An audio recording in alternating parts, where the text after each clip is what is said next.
Hello guys, कैसे हैं आप सभी। सो गाइस, आज है आपका CGL प्री टेस्ट 2018 से सेट नंबर 18। कल हमने आप लोगों को सेट नंबर 17 कराया था। आज है सेट नंबर 18 की बारी। यस, इसको हम लोग देखते हैं आज और बढ़ते हैं आगे अपने कदम एक और। पहला जो वर्ड है या पहला जो क्वेश्चन है वो है आपका इडियम्स पे बेस्ड। कह रहा है कि actions speak louder than words. Actions speaks louder than word, यानी किसी के काम उसके शब्दों से ज़्यादा महत्वपूर्ण होते हैं। Action speaks louder than words, यानी कि काम बोलता है। ये अखिलेश यादव जी का एक स्लोगन था 2019 के चुनाव के दौरान। बस वही समझ लीजिए आप, काम बोलता है। क्या बोलता है? काम बोलता है। तो यहाँ take up a task that you can not finish. What you do is more important than what you say. बिल्कुल। Do something without planning. Look for some solution in the wrong place. तो इसका answer हो जाएगा आपका B, first का। Second question आपको बताना है इसका करेक्ट एक्टिव फॉर्म क्या होगा, यानी कि सेंटेंस पहले से ही पैसिव है, यानी कि यहाँ पे उसने लगाया was were plus third form affected. Was के साथ उसने थर्ड फॉर्म लगाया जो कि आपकी पैसिव फॉर्म की जा रही है लेकर के बाद। तो आपको बनाना है इसका एक्टिव यानी कि आपको ढूंढनी होगी सेकेंड फॉर्म। क्या ढूंढनी होगी आपको? Second form. कितनों में है ज़रा वो देखिए फटाफट से। पहले में है has plus third form race से बाहर। सेकंड में है वॉज रेस से बाहर। थर्ड में अफेक्टेड है रेस में शामिल। फोर्थ में भी अफेक्टेड है रेस में शामिल। सेंटेंस बनेगा आपका द इनएडुकेट रेनफॉल से। अब कितनों में है वो? The inadequate rainfalls, the inadequate crop, D बाहर रेस से। आपका बचता है सिर्फ और सिर्फ सी आंसर, यानी कि सेकंड का आंसर हो जाएगा आपका सी। नेक्स्ट है आपका क्वेश्चन थर्ड, वोकैबुलरी बेस्ड है। वर्ड है आपका पार्डन। पार्डन का मतलब होता है क्षमा मांगना। क्षमा मांगना। आपको बताना है इसका एंटोनियम्स, यानी किसी को दंडित करना। पार्डन मतलब क्षमा देना, यानी कि माफ़ करना। पनिश मतलब दंडित करना। तो इसका आंसर हो जाएगा आपका सिर्फ और सिर्फ बी। बाकी पहला ऑप्शन है मर्सी। मर्सी का मतलब दया। काइंडनेस का मतलब भी दया। और ग्रेस का मतलब कृपा या दया, यानी कि इसका आंसर हो जाएगा सिर्फ बी। नेक्स्ट क्वेश्चन है, आपको पैरा जंबल दिया गया है, उसको देखना है क्या सेंटेंस हो सकता है। Select the option that give their correct answer. And, यानी कि सेंटेंस की शुरुआत कम से कम ए से नहीं हो सकती, क्योंकि शुरुआत में कंजक्शन नहीं आएगी। ये कन्फर्म है। Around 4 billion people in the world live in physically water scarce area. Yes, sentence का पहला पोर्शन बी हो सकता है और हो सकता है नहीं, बी ही कन्फर्म है। यस, मेन सब्जेक्ट है। And 844 million don't have access to clean water close to home according to the latest report by WaterAid. B के बाद ए, वो है आपका डी में। तो इसका आंसर हो जाएगा आपका बी ए, यानी कि बी ए डी सी, यानी कि इसका आंसर हो जाएगा आपका डी। नेक्स्ट देखिए, आपको अ पर्सन हु ड्रॉज और प्रोड्यूसेस मैप्स, एक व्यक्ति जो मैप बनाता हो। कालीग्राफर, कार्टोग्राफर, लेक्सिकोग्राफर, कोरियोग्राफर। पहला है कालीग्राफर। कालीग्राफर बोलते हैं सुंदर लिखने वाले को कालीग्राफर। दूसरा है आपका कार्टोग्राफर, यानी कि चित्र बनाने वाला, मैप बनाने वाला। थर्ड है लेक्सिकोग्राफर, डिक्शनरी लिखने वाला। कोरियोग्राफर, डांस सिखाने वाला। तो इसका आंसर हो जाएगा आपका सिर्फ और सिर्फ बी। आपको बताना है नेक्स्ट पार्ट में select the word which means the same as the group of word given, यानी कि फिर से आपका वन वर्ड सब्स्टिट्यूशन है। 6 क्वेश्चन देखिए ध्यान से क्या कह रहा है। कह रहा है कि a cylindrical container bulging out in the middle traditionally made of wooden steps for keeping oil beer etc। तो उसे बोलते हैं बैरल। क्या बोलते हैं इसको? बैरल, टैंक वगैरह। तो इसका आंसर हो जाएगा आपका सी। नेक्स्ट आपका एक क्लोज टेस्ट, चेक करते हैं क्या कह रहा है। पहला क्वेश्चन है, eager to control the South Atlantic the British navy has task admiral Byron dash settling an island of the South American coast dash ship could supply. यहाँ ऑप्शन के हिसाब से चलना होगा हमें, क्योंकि शुरू में ऑप्शन दिए गए हैं preposition.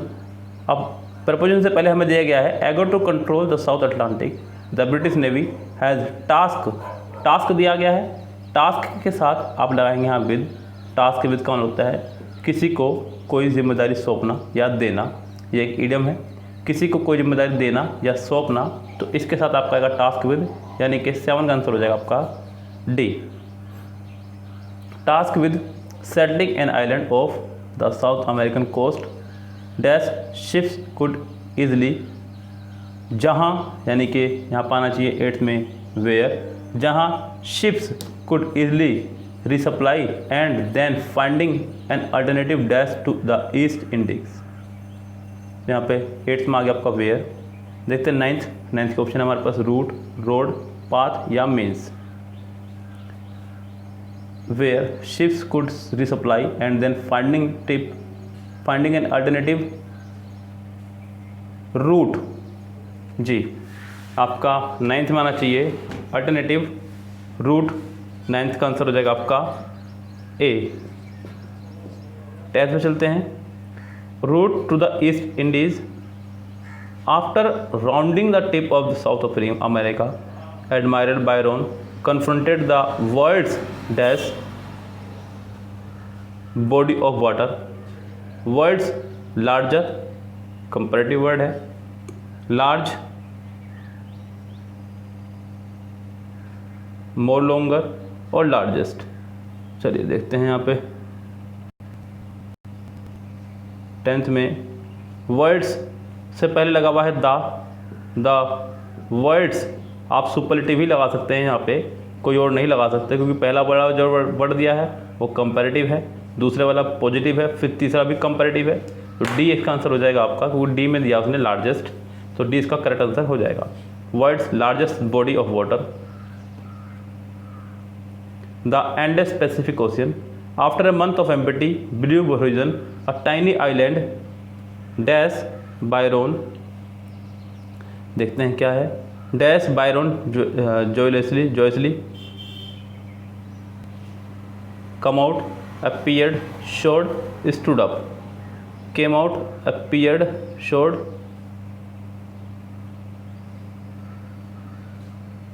Island dash a tiny island दिखाई पड़ता है, यानी कि दिखाई देने के लिए हमें यहाँ चाहिए मीनिंग कोई, तो केम आउट अपीयर्ड, बी ज़्यादा बेहतर रहेगा यहाँ पे अपीयर्ड, इसका आंसर हो जाएगा आपका B.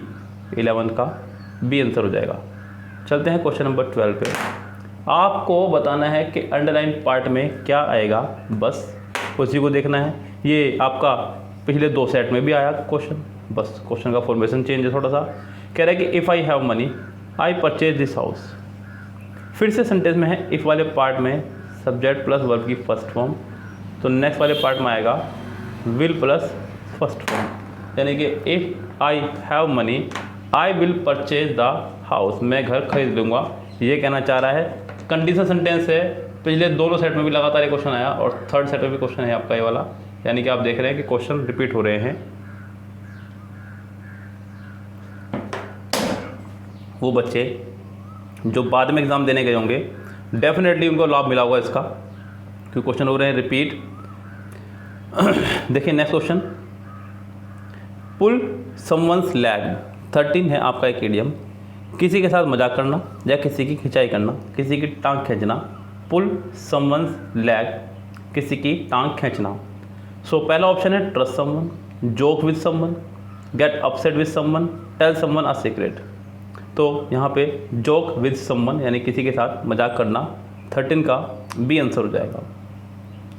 A number of Indian goods face a dash competition from Chinese goods in terms of price and looks. A number of Indian goods face a dash competition. तो यहाँ पे कंपटीशन हो रहा है इंडियन गुड्स का Chinese goods से। हालांकि अभी तो लोग बहिष्कार कर रहे हैं चाइना के सामान का, जैसे कि चाइना ने पूरी दुनिया को कोरोना वायरस प्रदान कर दिया फ्री में। तो यहाँ पे कंपटीशन के लिए इस्तेमाल करते हैं हम लोग एक वर्ड फायर्स का, फायर्स कंपटीशन। तो यहाँ पे आपका आंसर आ जाएगा fierce. A number of Indian goods face a fierce competition from Chinese goods in terms of price and looks. Yes, तो ये आपका हो जाएगा इसका आंसर, बिल्कुल करेक्ट। फायर्स मान होता है बहुत ही खतरनाक कड़ी प्रतिस्पर्धा होना किसी के साथ। यहाँ पे इसका आंसर हो जाएगा फायर्स। चलते हैं नेक्स्ट पे। नेक्स्ट है आपका एक इडियम या फिर सब्स्टिट्यूट है। She read this novel since she got up in the morning. अब ये तो कन्फर्म है कि ये रॉन्ग है, क्योंकि सी के साथ में फर्स्ट फॉर्म नहीं आ सकती, या तो ये सेकंड फॉर्म हो तब ये बात मान सकता हूँ, तब ये ठीक हो सकता है। यस, क्योंकि रीड की सेकंड फॉर्म भी रीडी होती है, थर्ड फॉर्म भी रीडी होती है, फर्स्ट सेकंड थर्ड तीनों फॉर्म इसकी रीडी रहती है। तो यहाँ पर हो सकता है कि सेकंड फॉर्म हो। चलिए यहाँ पे सिंस आया, सिंस के बाद भी वर्ब है सेकंड फॉर्म, तो सिंस इसका मतलब यहाँ पे एज ए कंजक्शन है। क्या है सिंस यहाँ पे एज ए कंजक्शन।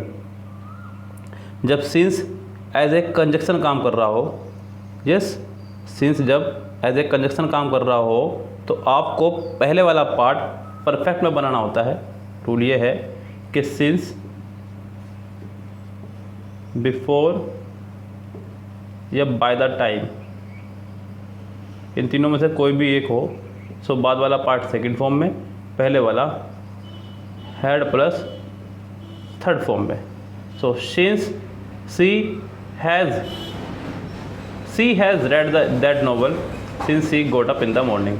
यहाँ पे इसका आंसर आप डी लगा सकते हैं 15 का। और एक बहुत कमाल की बात है यहाँ पे सो डी तो लगा सकते हैं, डी में हैज़ है, वहाँ पे चाहूँगा अगर हैड होता तो इसका आंसर होता।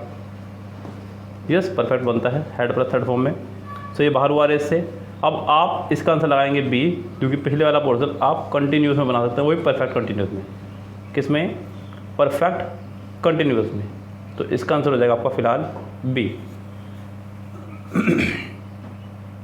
Many item made of ivory were dash from a dealer in antique by the custom authorities at the Delhi airport. Vocabulary based पहला वर्ड है आपका एप्रोप्रिएट, ज़बरदस्ती हत्या लेना। अगला है कॉन्फिस्केटेड, जब्त करना। नेक्स्ट है आपका एनेक्स, किसी भूभाग पर कब्जा करके उसे अपने स्थान में मिला लेना। और हाईजैक, हवाई जहाज वगैरह के लिए लगता है, वो यहाँ पे नहीं लगेगा। तो many items made of ivory were annex from a dealer in antique by the custom authorities at the Delhi airport. इसका आंसर हो जाएगा आपका सी, जगह के लिए। Question number 17, she lost a big order from a non showroom in case of her oven carelessness. अपनी खुद की लापरवाही की वजह से उसने एक बहुत बड़ा ऑर्डर खो दिया शोरूम की तरफ से। She lost a big order from a non showroom in case of her oven carelessness. यहाँ पे इन केस ऑफ कंडीशनर को दर्शा रहा है। यस, अच्छा होगा अगर आप यहाँ पे इन केस ऑफ की जगह बिकॉज लगाएं। क्या लगा दें? Because of. बिकॉज का मतलब क्योंकि सेंटेंस में है विरोधाभास, तो अच्छा होगा आप इन केस की जगह लगा दें because of. She lost a big order from a non showroom because of her oven carelessness. और एक बात और ध्यान रखिएगा, आपको ऑफ लगाना ही पड़ेगा, खाली बिकॉज से आप काम नहीं चला सकते, क्योंकि only because as a conjunction काम करता है, तो उसे बाद वाले पार्ट में वर्ब चाहिए, जबकि यहाँ बाद वाले पार्ट में वर्ब नहीं है, इसलिए आपको बिकॉज ऑफ पूरा लगाना होगा। ये प्रपोजिशनल वर्ड्स हैं और ये कंजक्शन, दोनों के मीनिंग सेम ही रहते हैं इनके। नेक्स्ट देखिए सेंटेंस नंबर 18, वर्ड है आपका इनएप्ट। इनएप्ट मतलब एप्ट होता है निपुण, इनएप्ट यानी कि जो निपुण ना हो, अकुशल। सो इसका आंसर हो जाएगा आपका capable, fit, strong, column C. तो इसका आंसर हो जाएगा आपका कॉलम सी। यस, भद्दा। कैपेबल सक्षम, फिट माने फिट, स्ट्रॉन्ग माने मजबूत। तो इसका आंसर हो जाएगा आपका 18 का डी। 19 देखिए, आपको बताना है इनमें से कौन सा वर्ड है आपका रोंगली स्पेल्ड। पहला वर्ड है एक्सचेंज, जो कि मुझे ठीक नज़र आ रहा है। दूसरा है एक्सरसाइज, ये भी मुझे ठीक नज़र आ रहा है। अगला है एक्साइट, EXCIT, ये होनी चाहिए इसकी स्पेलिंग एक्साइट की। एक्साइटेड होना, उत्साहित होना, तो इसकी स्पेलिंग गलत है यहाँ पे एक्साइट की। यहाँ पे इसका आंसर हो जाएगा आपका सी। नेक्स्ट वोकेबलरी बेस्ड है, आपको बताना है कि इसका सिनोनिम्स क्या होगा। इन आर्टिकुलेट, वर्ड होता है आपका आर्टिकुलेट। आर्टिकुलेट मतलब साफ साफ स्पष्ट शब्दों में कह देना। याद रखते थे इसको हम लोग कि आरती को क्यों लेट हुआ, इस बारे में उसने साफ साफ बता दिया, लेकिन उसने इसका आगे लगा दिया इन। जब भी किसी वर्ड की शुरुआत में आ जाए इन, इम, IR या फिर IL, तो समझो वो देंगे आपको नेगेटिव मीनिंग। इन, इम, इर, इल, ये आपको तुरंत नेगेटिव मीनिंग देंगे। तो इन आर्टिकुलेट यानी कि अस्पष्ट, आर्टिकुलेट स्पष्ट, इन आर्टिकुलेट अस्पष्ट। बताना है सिनोनिम्स। फ्लुएंट, फ्लो में। इनइविटेबल, जिसे जीता ना जा सके, जिसे टाला ना जा सके, सॉरी। अगला है एलोकेंट, बोलने में कुशल, बोलने में कुशल। अगला है आपका वर्ड इनकोहेरेंट। सो इसका आंसर 20 का इनकोहेरेंट ही हो जाएगा, यानी कि अस्पष्ट। 21 देखिए, आपको बनाना इसका passive. Please show me my son's mathematics notebook. ये है आपका एक इम्परेटिव पोर्शन है सेंटेंस का। इम्परेटिव है, इसको इम्परेटिव में बनाइए। I may please be shown, I will please be shown by my son's mathematics notebook. I may please be shown my son's mathematics notebook. My son's mathematics notebook was please be बाहर और C B बाहर।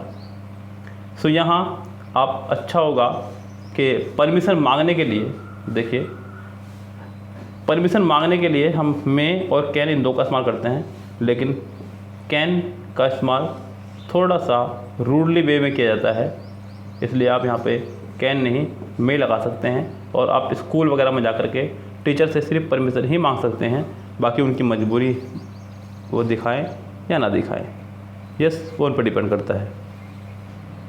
तो चलते हैं next question पे। 22 question है आपका Rongli spelled. आपको बताना है कि इसमें से कौन सा वर्ड है जो रोंगली स्पेल्ड है। कंपेरेबल, ये बिल्कुल सही लग रहा है वर्ड। कमीशन, COMMISSION, ये भी ठीक है आपका कमीशन। नेक्स्ट है आपका कमेटी, COMMITTEE,